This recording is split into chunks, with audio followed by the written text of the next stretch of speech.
गंधर्वों की ये विशाल सेना इसी ओर बढ़ रही है।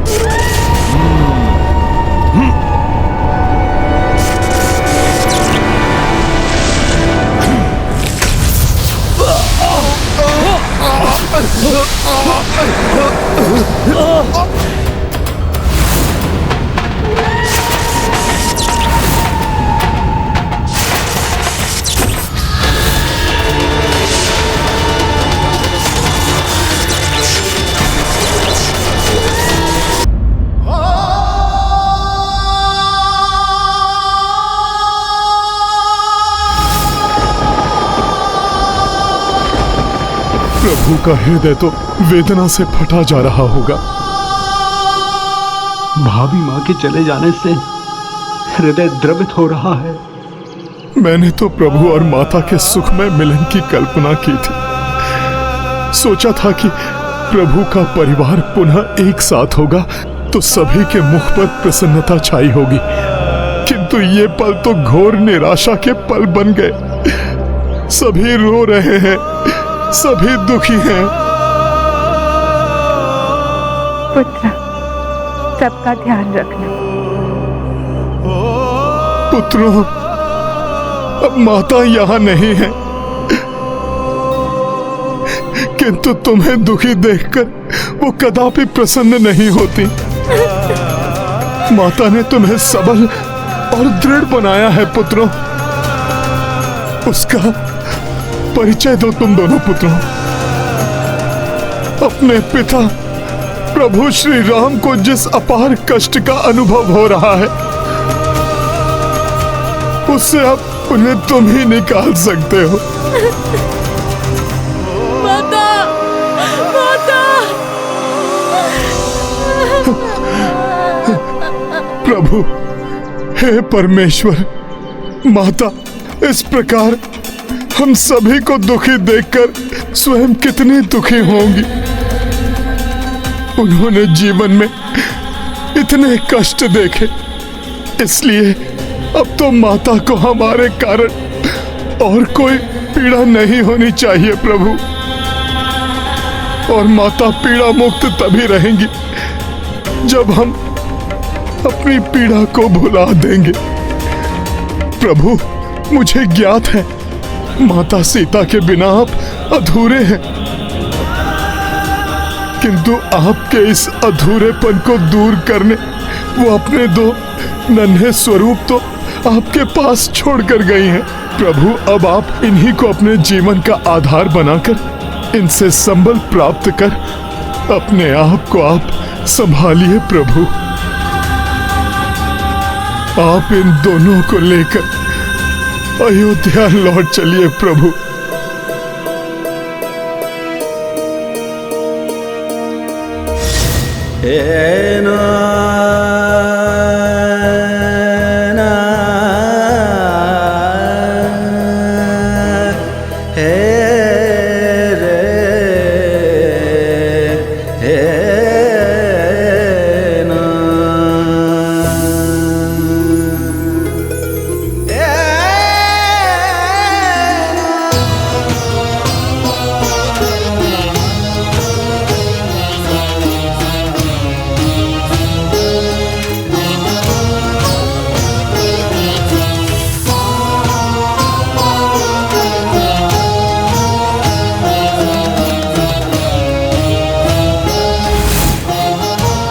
प्रभु, माता की इच्छा अनुसार अपने इन दोनों पराक्रमी पुत्रों को अश्वमेध यज्ञ पूर्ण करने में आप सहायक बनाइए, जिसे पूर्ण करना धर्म के लिए भी अति आवश्यक है प्रभु।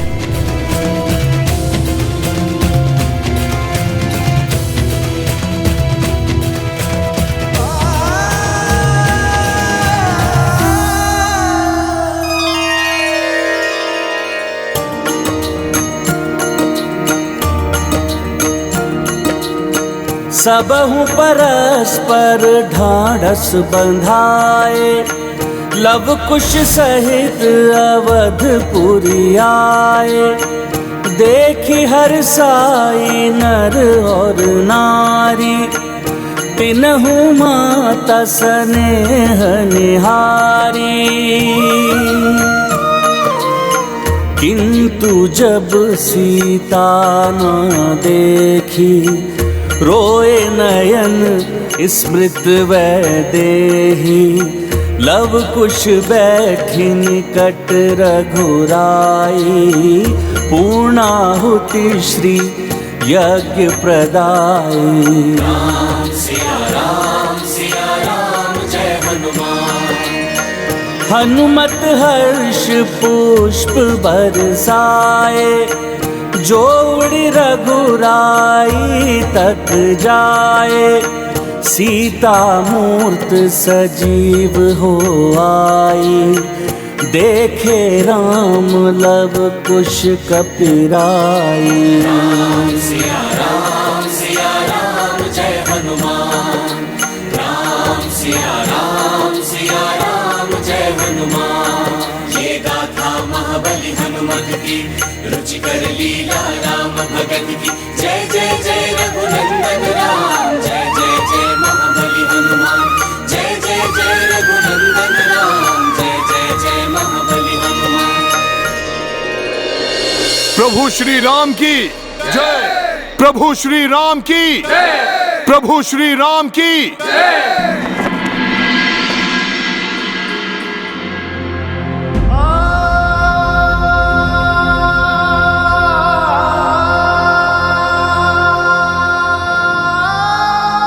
अब तो आपके पुत्रों को आपको सौंपकर मेरा जीवन और भी तृप्त हो गया है। इसलिए अब मुझे अंतिम परीक्षा देने का समय आ गया है, जिसके बाद कभी भी कोई मुझ पर संदेह की उंगली ना उठा सके। सीते!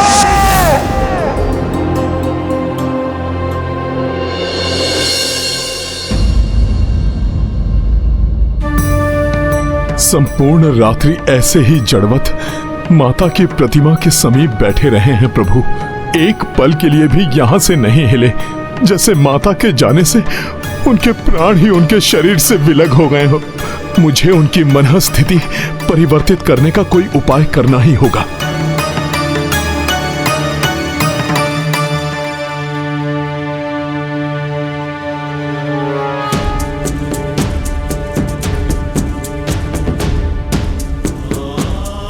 प्रभु, आपके दोनों पुत्र तो बहुत नटखट हैं।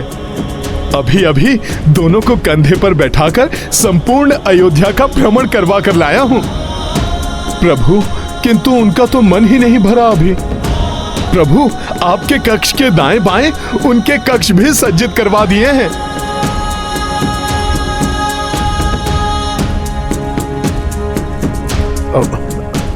प्रभु, दोनों ओर से आपके दो हाथों के समान रहेंगे। और प्रभु, जितना मैं उनको समझा हूं वो तो आप पर ही गए हैं।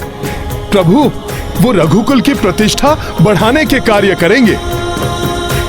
जो शिक्षा मैंने आपसे प्राप्त की है ना, मैं उन्हें सब सिखा दूंगा। फिर भी प्रभु, उन्हें तो आपके मार्गदर्शन की भी आवश्यकता है। आप भी उन्हें प्रशिक्षण देना आरंभ कर। सीता की यही इच्छा थी ना कि तुम उनके परिवार का ध्यान रखो। हनुमान, हनुमान, यदि तुम ना होते तो क्या होता मेरा? कैसे संभाल पाता मैं अपने आप को?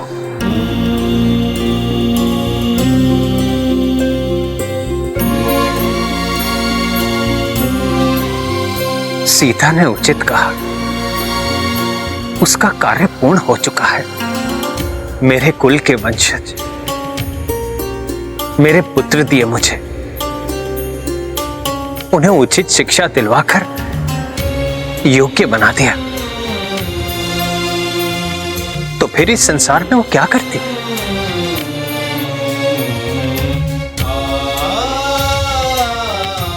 यही शब्द है ना मेरी सीते के,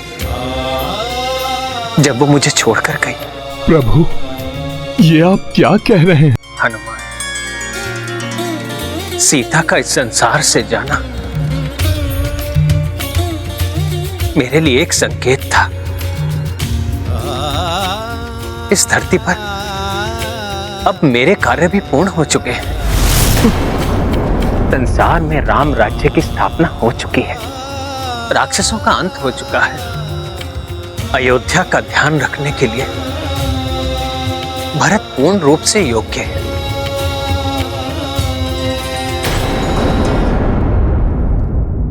फिर इस संसार में मेरे जीने का क्या अर्थ है हनुमान? फिर तो अब मैं भी संसार त्याग सकता हूं। प्रभु ऐसा क्यों कह रहे हैं? प्रभु, आप ऐसा कोई निर्णय मत ले लीजिएगा। ले भी नहीं सकूंगा हनुमान, क्योंकि तुम मुझे ऐसा नहीं करने दोगे। और फिर मेरे साथ मेरी परछाई के रूप में लक्ष्मण भी तो है ना। अपनी परछाई को छोड़कर कोई भला कैसे जा सकता है? पिताश्री की धरती से प्रस्थान करने के पश्चात लक्ष्मण ने मुझे पिता के स्थान पर रखा, किंतु पिता के समान सदैव ध्यान तो उसी ने मेरा रखा। लक्ष्मण ने सदा संभाला है मुझे हनुमान, सदा संभाला है। वनवास के समय भोजन का एक निवाला भी ग्रहण किए बिना एक पिता के समान सदैव मेरी प्रत्येक इच्छा का ध्यान रखा है लक्ष्मण ने। रावण द्वारा सीता हरण के समय मैं टूट गया था। निराशा और क्रोध से भरकर ब्रह्मास्त्र से संसार को ही नष्ट करने चला था मैं। तब लक्ष्मण ने मुझे उस स्थिति से निकाला और मुझे युद्ध करने का साहस दिया। मैं जाना भी चाहूं तो उस लक्ष्मण को कैसे छोड़कर जा सकता हूं, जिसने गृह एवं परिवार, यहां तक कि अपनी पत्नी का त्याग कर मेरा साथ दिया।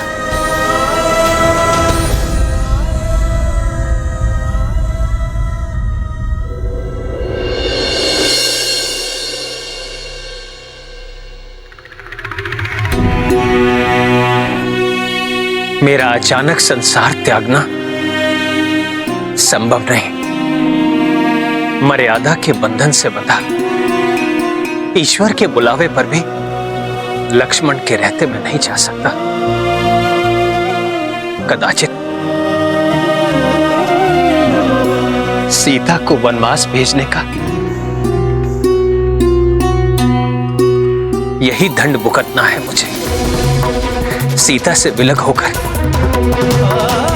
इसी प्रकार जीना होगा मुझे। सीता रूपी प्राण जाने के बाद ये जो तुम्हारे समक्ष है, ये एक प्राण रहित शरीर ही तो है हनुमान।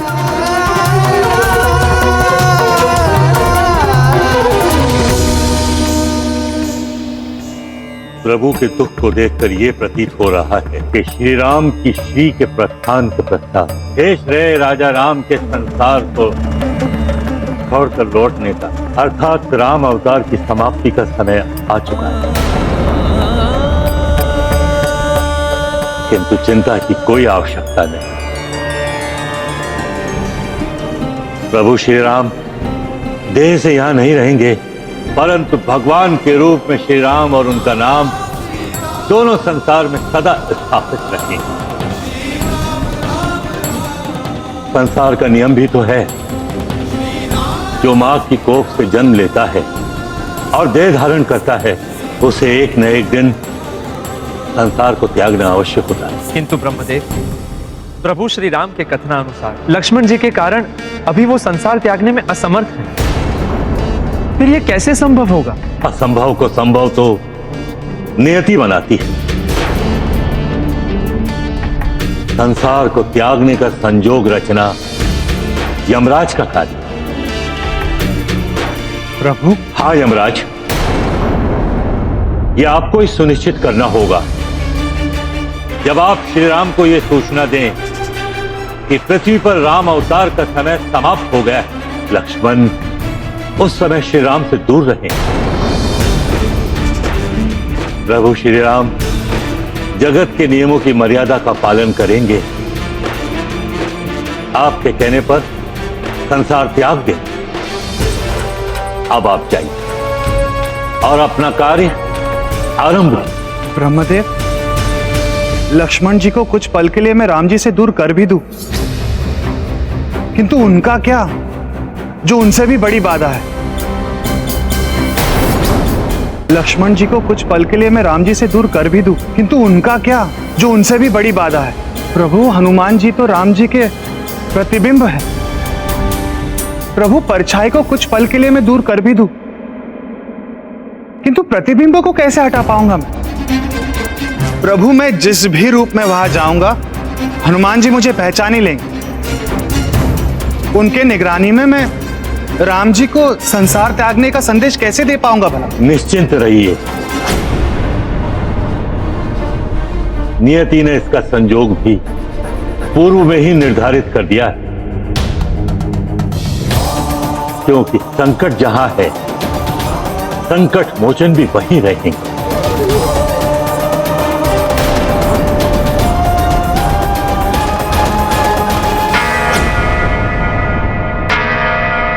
अयोध्या के उस घंटे की ध्वनि जिससे कोई भी प्रभु श्री राम से सहायता की गुहार लगाता है, अवश्य ही कोई बहुत बड़े संकट में है।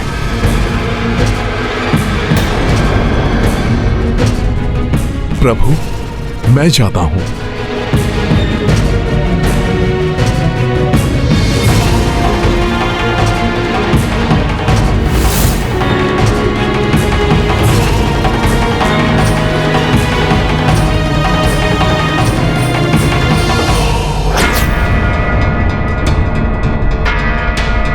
रुक जाइए, रुक जाइए, रुक जाइए। मैं प्रस्तुत हूं आपकी सहायता के लिए। आप अपने आप को संभालिए। ये तो मामा श्री युद्धजीत है।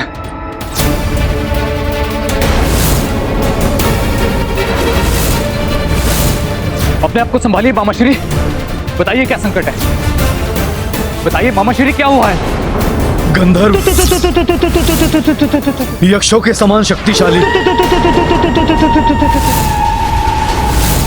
भोग विलास में लिप्त रहने वाले अहंकारी गंधर्व,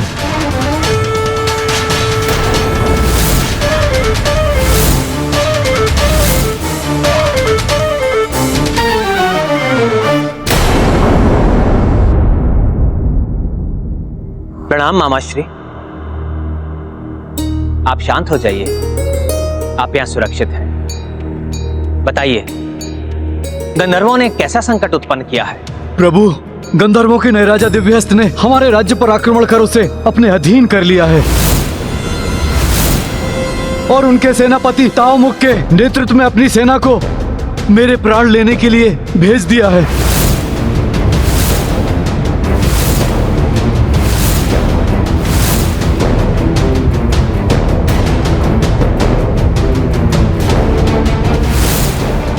वो मायावी गंधर्व ऐसे हैं कि जहां जाते हैं वहां अंधकार छा जाता है। उनके मुख भी बहुत विचित्र हैं, किसी मायावी ऊर्जा से प्रकाशित रहते हैं, जो वास्तव में कुछ अधिक ही विचित्र है।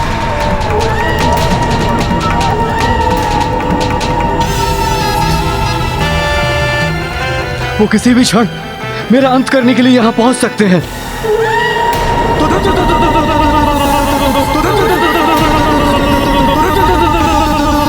प्रभु, आप ही अपने शरणागत की रक्षा कर सकते हैं। शरणागत नहीं, हमारे पिता तुल्य हैं आप।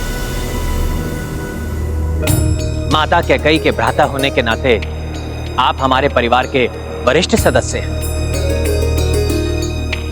और आपका राज्य राम राज्य का भाग है, इसलिए आप निश्चिंत रहें। ना आप पर कोई आंच आएगी और ना ही आपके राज्य पर।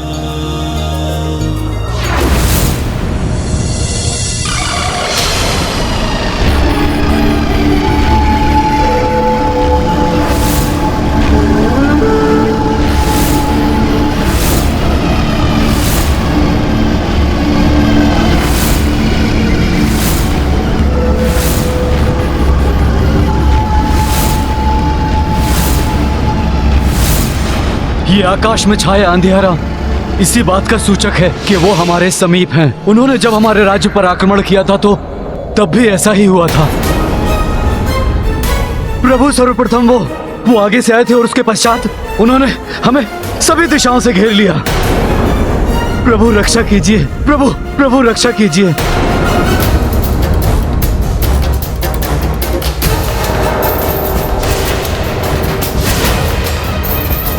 प्रभु, आप मुझे अनुमति दीजिए, मैं अकेला ही जाकर उन्हें संभाल लूंगा। इसके पूर्व कि वो अयोध्या में प्रवेश कर यहां के नागरिकों और संपत्ति को हानि पहुंचाएं। मेरे द्वारा उनका रोका जाना अत्यंत आवश्यक है प्रभु। हाँ हनुमान, यही उचित है। तुम जाकर उन्हें रोकना आरंभ करो। मैं शीघ्र ही तुम्हारी सहायता के लिए प्रातः भरत को सेना के साथ भेजता हूं।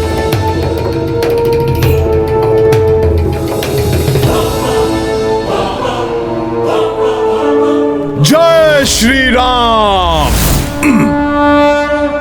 मामा श्री के अनुसार वो सभी दिशाओं से आक्रमण करेंगे। राजा लक्ष्मण, शत्रुघ्न, तुम दोनों जाकर अयोध्या के अन्य द्वारों को भी सुरक्षित करने का प्रबंध करो। आप तनिक भी चिंता मत कीजिए। जब तक हनुमान जी उन्हें पराजित कर नहीं लौटे तब तक हम सजग रहकर आपकी रक्षा करेंगे।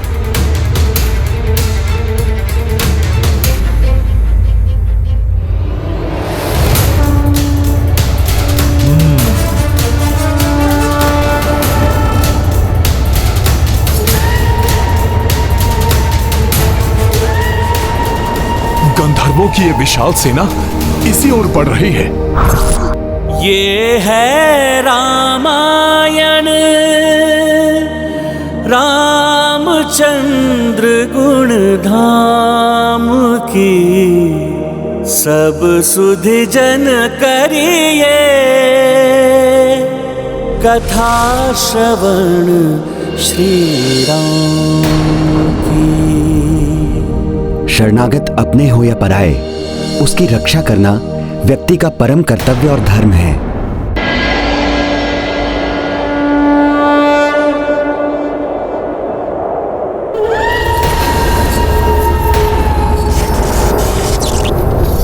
गंधर्वों की ये विशाल सेना इसी ओर बढ़ रही है।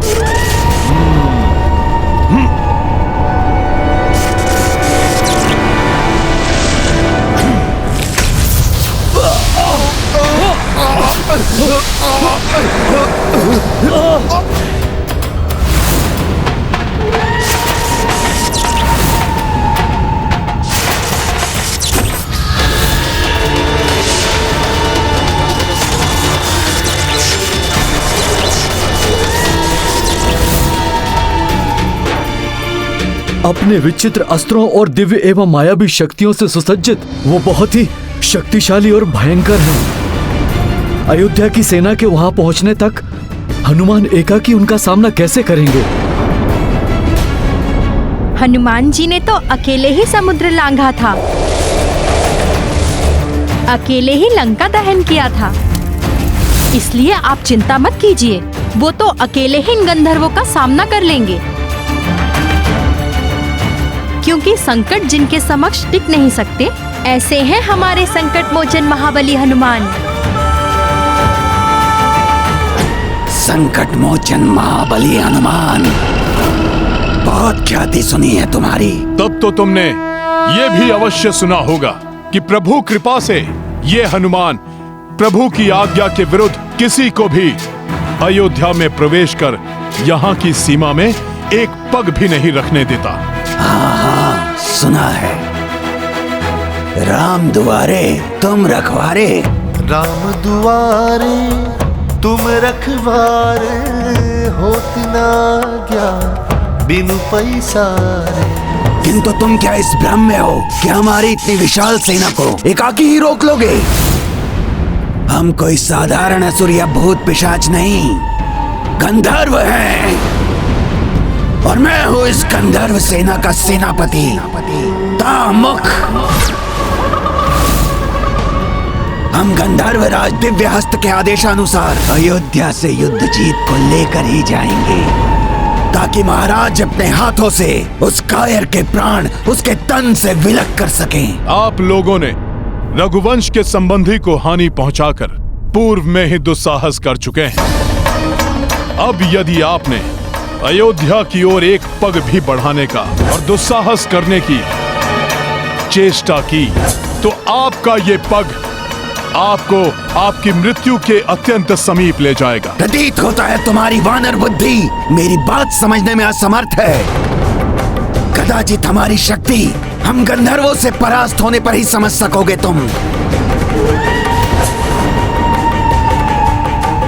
अयोध्या पर आक्रमण करो और इस वानर को मसल कर रख दो।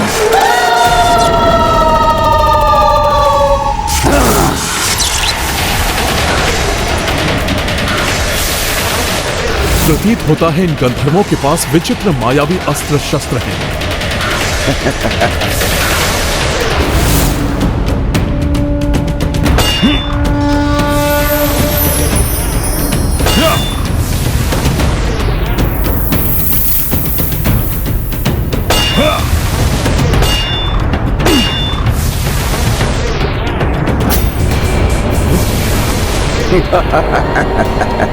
इनके आयुध तो नष्ट ही नहीं हो रहे हैं। मुझे और शक्ति लगानी होगी।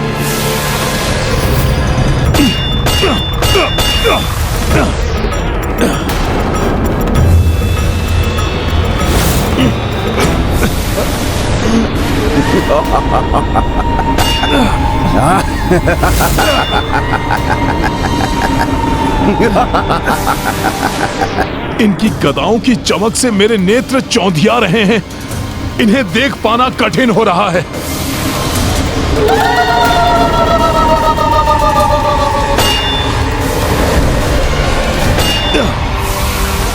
मेरी गदा के प्रहार से मेरे विरोधी योद्धा के अस्त्र शस्त्र या तो नष्ट हो जाते हैं या फिर अंतरिक्ष में जाकर लुप्त हो जाते हैं, किंतु इनकी गदाएं तो सुरक्षित, शक्तिशाली और प्रकाशित कैसे होती जा रही हैं? इसके पीछे क्या रहस्य है? तुम तो हमारे अस्त्रों को भी नष्ट नहीं कर पा रहे हो हनुमान, तो हमें क्या हानि पहुंचाओगे? यदि इन्हें देख पाना कठिन है तो इनकी ध्वनि सुनकर ही वार करना होगा मुझे।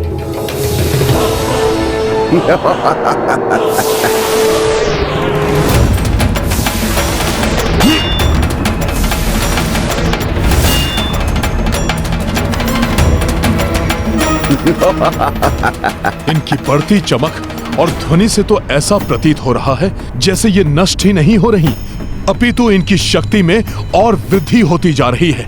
अब मैं क्या करूं? हाँ।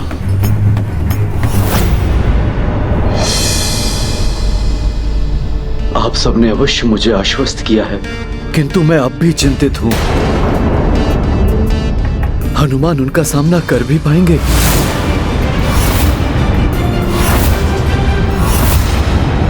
आप चिंता मत कीजिए मामा श्री, हमारी सेना शीघ्र ही तैयार हो जाए। फिर मैं सेना को लेकर हनुमान जी की सहायता के लिए पहुंच जाऊंगा। हम सब मिलकर उन गंधर्वों को खदेड़ देंगे और आपके राज्य को उनके आतंक से मुक्त करा देंगे। तब तक मुझे हनुमान जी की सहायता के लिए जाना चाहिए। जब तक सेना यहाँ से कूच के लिए तैयार होती है, आप थोड़ा विश्राम कर लीजिए मामा श्री।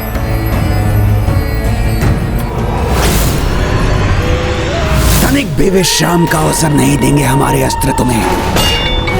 तुम उनसे ही संघर्ष करते रह जाओगे और हम तुम्हारे नेत्रों के समक्ष अयोध्या से युद्ध जीत को ले जाएंगे। ये तुम्हारा भ्रम है। हाँ, अब ये बालक कौन है?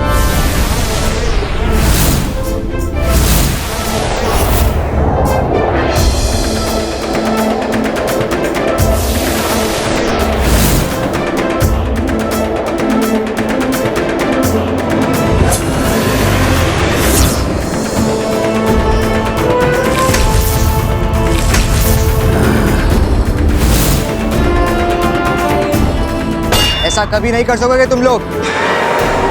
ये तो राजकुमार पुष्कल का स्वर है। वो यहाँ क्यों है? इनके विचित्र अस्त्रों का सामना नहीं कर सकेगा पुष्कल।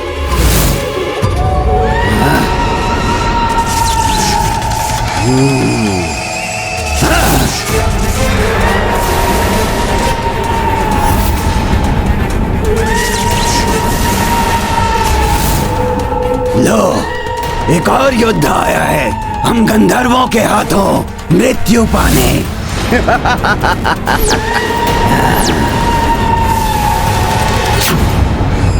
पुष्कल यहाँ है।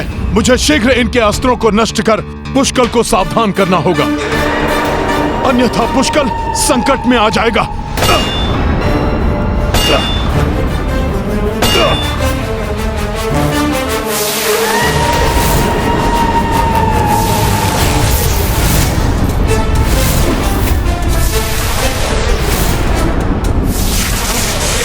हनुमान जी, मैं बाण किस पर लक्षित करूं? मुझे तो बस मुख, अस्त्र और हाथ ही दिखाई दे रहे हैं। पुष्कल, ये गंधर्व भी मायावी हैं और उनके अस्त्र भी, इसलिए यहां रहना तुम्हारे लिए सुरक्षित नहीं। लौट जाओ तुम यहां से, और जब तक मैं ना इनसे निपट लूं, किसी को भी यहां आने मत देना।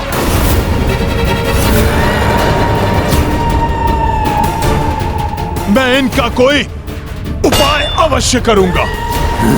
पुष्कल, तुम लौट जाओ।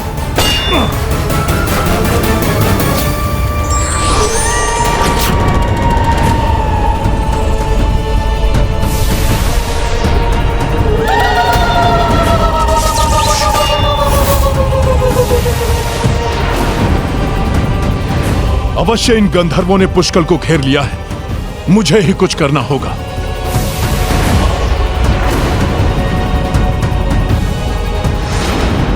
पुष्कल, उनके अस्त्रों पर वार मत करना।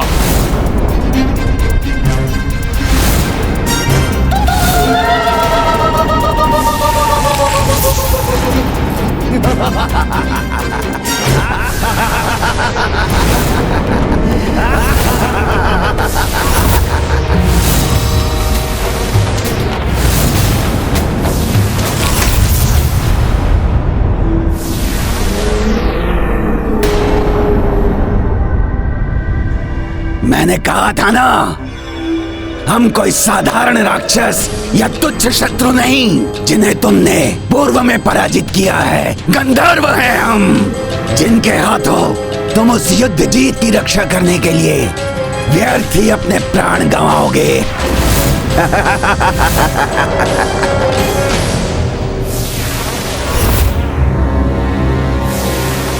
हनुमान जी ने उचित कहा था, मुझे गंधर्वों के अस्त्र शस्त्र पर वार नहीं करना चाहिए था। अभी इन अस्त्रों को नष्ट करने से अधिक पुष्कल की रक्षा का उपाय करना अत्यंत आवश्यक है।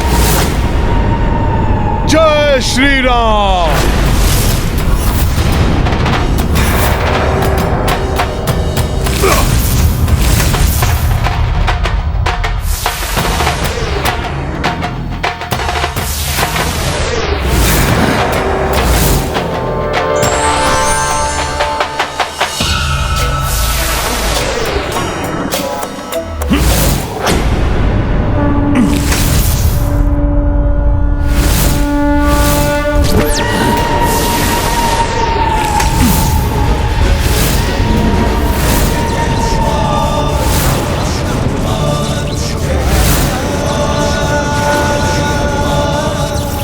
ये वानर क्या कर रहा है?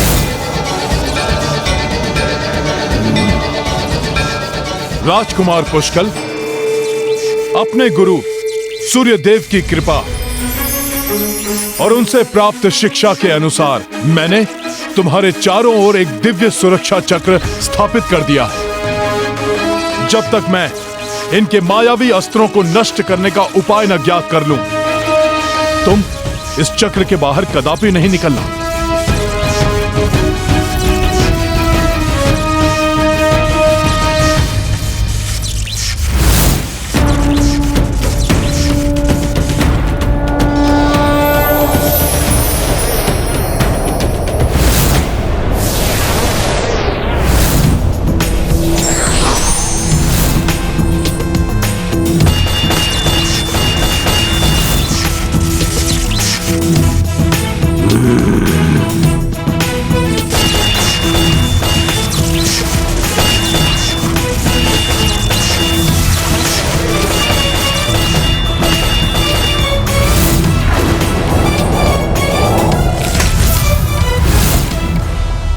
हमारे मायावी अस्त्रों को नष्ट नहीं कर सकेगा ये वानर। उसे उन्हीं में उलझा रहने दो। हमें युद्ध जीत को लेकर लौटना है।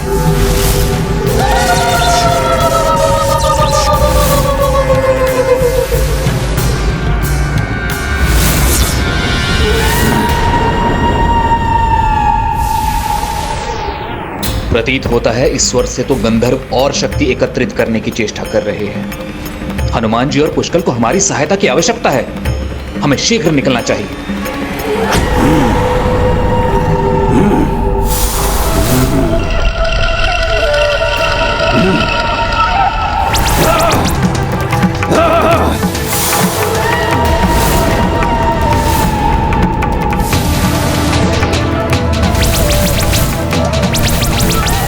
आज जो भी तुम्हारी इस अयोध्या नगरी से हमारे मार्ग में बाधा बनेगा, चाहे वो स्वयं राजा राम ही क्यों ना हो, उनको पराजित करेंगे हम। इसके मुख से प्रभु के प्रति अपमानजनक शब्द कदापि स्वीकार नहीं करूंगा मैं।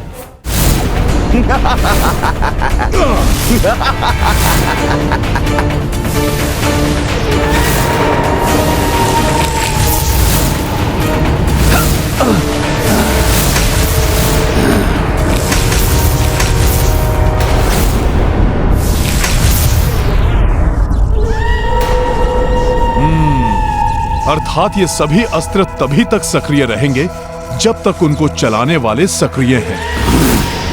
अब देखना दुष्ट गंधर्व सेनापति तावमुख कि हनुमान क्या करता है।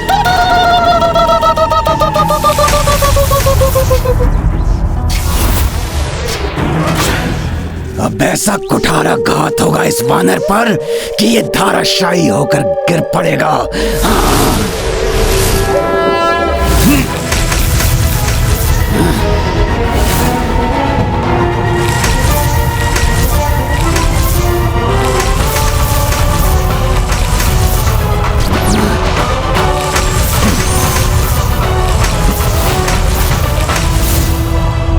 ये वानर हमारे अस्त्रों को विफल करने का प्रयास कर रहा है।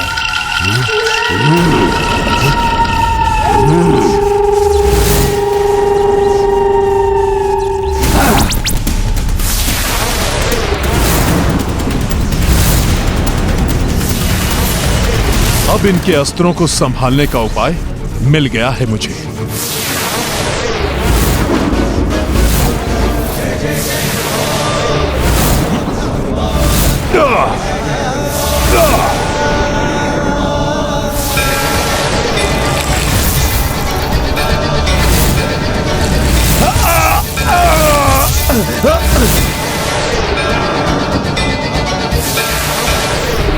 हनुमान जी ने इन्हें गिराने का उपाय ढूंढ ही लिया है। कदाचित मुझे भी उनकी सहायता करनी चाहिए।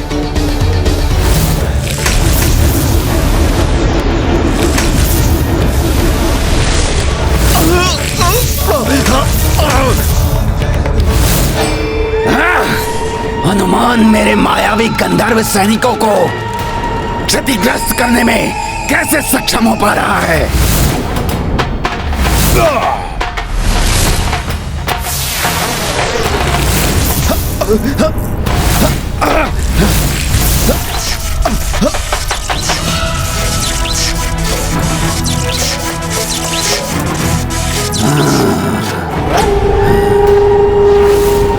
प्रतीत होता है इस वानर को हमारे अस्त्रों का गुप्त रहस्य ज्ञात हो गया है। मैं उसे उलझा कर रखता हूँ। इस मध्य तुमको सैनिकों के साथ उस युवा योद्धा का हरण कर लो।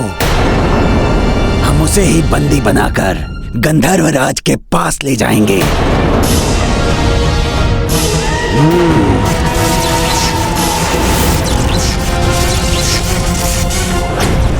तुम्हें कम आंकना मेरी भूल थी हनुमान, किंतु ये मत समझना कि हमारे कुछ सैनिकों को धराशायी कर तुमने इस युद्ध में विजय प्राप्त कर ली है। युद्ध तो अभी प्रारंभ होगा हनुमान। चलो इस युवक योद्धा को ले चले अपने साथ। प्रतीत होता है ये तो किसी अदृश्य सुरक्षा चक्र से सुरक्षित है। तब तो सर्वप्रथम किसी युक्ति के साथ ही इस सुरक्षा घेरे से इसे निकालना होगा। अरे ये युवक तो सुरक्षित है, इसका तो हम कुछ नहीं कर सकते। तो लौटकर उस वानर पे ही वार करते हैं। हम पीछे से वार करेंगे उस पर।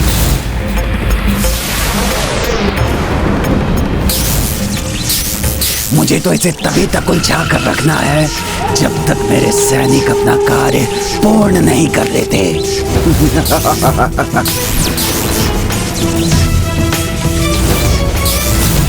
ये वानर कहीं मुझ तक ना पहुंच जाए। हाँ। सैनिकों, वार करो इस पर। हाँ।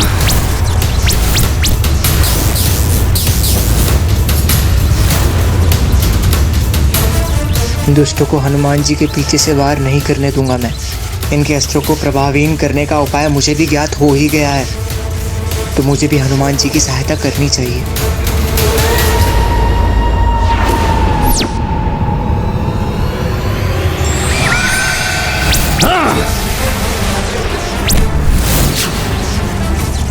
फंस गया हमारे जाल में, अब फंसोगे हमारे फांस में।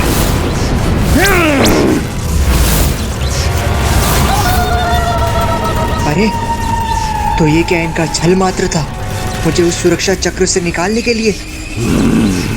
मेरे सैनिकों ने और विलंब किया तो इस वानर को रोकना अत्यंत कठिन हो जाएगा। अपना कार्य शीघ्र संपन्न करो मूर्खों, अन्यथा हम संकट में आ जाएंगे। बंदी बना लो, फांस तोड़ने ना पाए ये हमारी। मत जाने दो इसे। मुख, अब तुम्हारा अंत करूंगा मैं।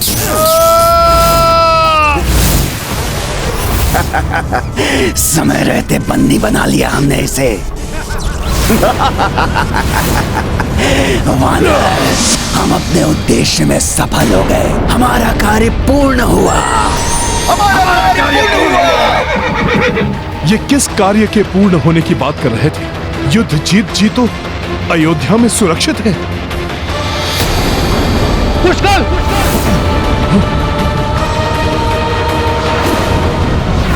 भरत भैया आप यहाँ, किंतु पुष्कर कहाँ गया? ये है रामायण,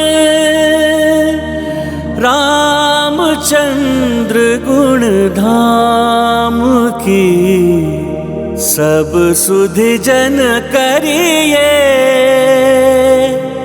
कथा श्रवण श्री राम की। किसी भी आकस्मिक विपदा काल में अपने निकटतम सगे संबंधियों से सहायता लेना ही बुद्धिमानी का कार्य है।